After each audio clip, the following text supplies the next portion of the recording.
the way every day goes. Nah, jadi rekan-rekan tim pajak semua, itulah draft akhir laporan laba rugi komersial dari PT kita tahun ini. Nah, berdasarkan laba bersihnya itu sebelum pajak menyentuh angka 5 miliar. Nah, semua pencatatan itu sudah full complete dengan SAK sesuai standarnya dan yang terbaru, termasuk penyesuaian instrumen keuangannya. Nah, saya harap kita bisa langsung submit ke direksi sore ini agar mereka bisa review sebelum RPS nantinya. Mantap, Sa. Kerja bagus. Laporan komersialnya rapi banget. Tapi ya seperti biasa, 5 miliar ini kan baru angka di atas kertas dari kacamata SAK. Tugas kita sekarang adalah menjemahin angka ini ke bahasan oleh pajak lewat rekonsiliasi fiskal. Kita harus sisir lagi mana pendapatan yang bukan objek pajak dan biaya-biaya yang tidak bisa dibiayakan. Kalau kita samain-samain ke direksi, kita bisa boncos. Untuk Mariska, boleh share hasil analisis penyusunan aset tetapnya? Coba aku lihat, Cek. Setelah aku lihat, jadi ini terlihat ada sesuatu yang kurang sesuai dengan peraturan perpajakan, itu ada di tentang biaya penyusutan sendiri nih. Nah, jadi kalau di biaya penyusutan nih kamu pakai saldo menurun ganda ya, Cah? Dan 20 tahun. Terus apa alasannya kamu pakai itu? Oh, itu berdasarkan keputusan manajemen dan tim teknis kita, Mariska. Jadi secara SAK kita itu diperbolehkan memilih metode penyusutan dan menentukan masa manfaat sendiri. Selama itu mencerminkan pola manfaat ekonomi dari aset tersebut secara real.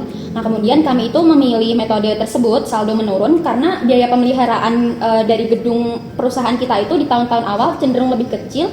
Jadi penyusutan besar di awal dianggap adil. Oke, gini, Cak. Secara akuntansi komersial emang ini tuh benar. Tapi kalau kita mau pelaporan ke SPT tahunan badan itu, kita tuh terikat pada pasal 11 ayat 6 UPPH, di mana pasal itu mengatur secara pasti di mana cara mencatat penyusutan aset tetap atau harta tidak bergerak. Nah, jadi fiskal tuh cuma pakai metode garis lurus kalau kita mencatat untuk penyusutan aset ini permanen. Gak boleh pakai saldo menurun.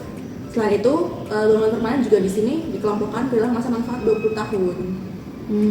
Tunggu, kalau pakai garis lurus 20 tahun, berarti beban penyusutan tahunannya jauh lebih kecil dong daripada hitungan saya.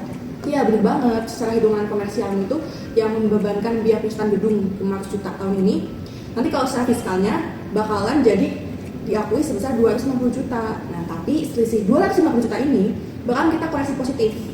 Ini tuh termasuk ke dalam beda waktu yang nantinya akan kita catat sebagai aset di pajak panggilan.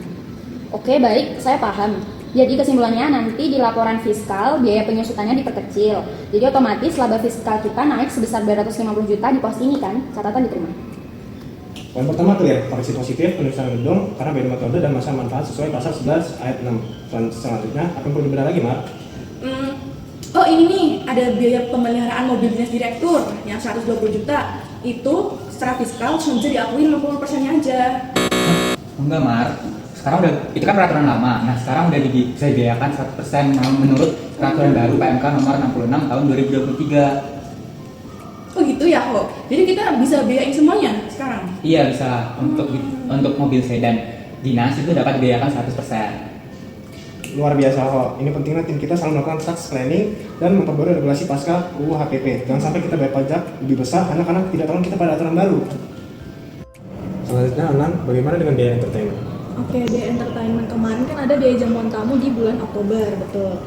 Nah, itu sebesar 215 juta. Tapi saya lihat nggak ada daftar nominatifnya.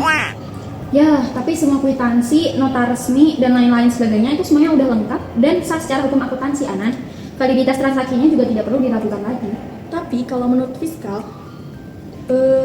daftar nominatif itu harus berisi nama, tanggal, kemudian alamat, dan juga jenis entertainmentnya itu apa, sesuai dalam SE 27PJ22 tahun 1986. Jadi 215 juta ini terpaksa harus dikoreksi positif. Gimana? Ya, saya mewakili tim saya, mohon maaf ya akan keteledorannya. Dari saya setuju kok akan keputusan ini. Oke.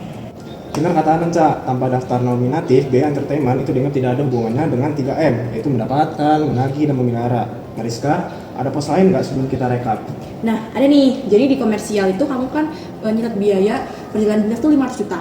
Aku mau nanya nih, di dalam 500 juta ini itu murni untuk perjalanan dinas ataukah ada campuran dari perjalanan untuk kepentingan pribadi? Oh, saya baru ingat. ada biaya perjalanan dipakai direktur bersama keluarganya untuk pariwisata kisaran 200 juta. Oke, berarti yang 200 juta itu kita harus koreksi positif. Jadi nanti biaya perjalanan yang dapat diakui dari 500 juta itu cuma bisa diakui 300 juta aja. Itu sesuai dengan pasal 9 ayat 1B UPPH. Gitu kan?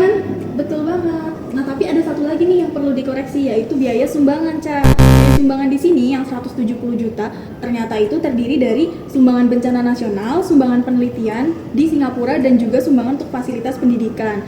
Nah, di dalam Undang-Undang Pasal 6 ayat 1 UU PPH itu, yang biaya penelitian di luar negeri tidak boleh dibiayakan. Jadi sebesar 85 juta itu harus dikoreksi fiskal positif. Gitu, Ca. Oh, paham banget. Luar biasa pembahasannya. Dinamika seperti inilah yang membuat laporan keuangan kita menjadi kredibel. Sekarang mari kita lakukan rekapitulasi total untuk melihat bagaimana angka-angka ini mengubah laba komersial menjadi penghasilan kena pajak atau laba fiskal perusahaan kita. Oke, biar saya bantu menghitung laba fiskalnya.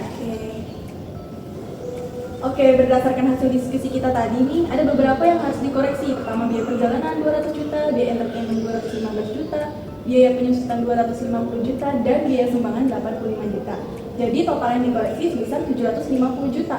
Yang tadinya laba komersial sebesar 5 miliar, berubah jadi laba fiskal sebesar 5 miliar 750 juta.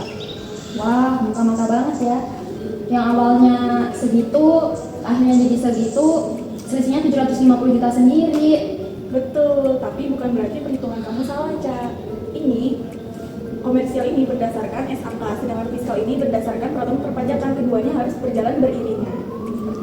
Dan tenang aja, Ca, kita masih punya waktu beberapa jam sebelum sore. Kalau kamu bisa bantu tarik data dan buatkan daftar nominatif untuk biaya entertainment, kita masih bisa batalkan koreksi positifnya sebelum SPT dikunci. Oke, siap Dava. Makasih ya. Sama-sama.